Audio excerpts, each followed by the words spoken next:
સુરત રાંદેર વિસ્તારમાં સરકારી વકીલ પુત્ર પર હુમલો કરી લૂંટી લેવાના કેસમાં મુખ્ય આરોપી બિપિન મારુની ધરપકડ કરી જાહેરમાં સરઘસ કાઢી માફી માંગી હતી।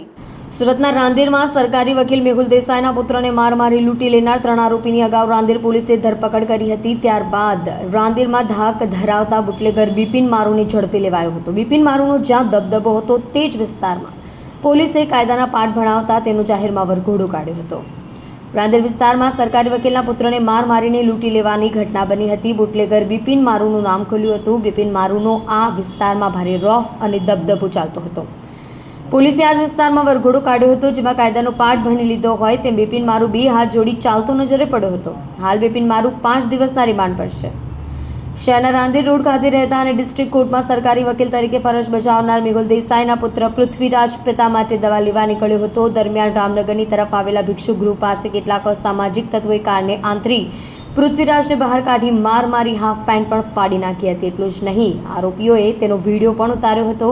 5000 રૂપિયા પણ કાઢી લીધા હતા।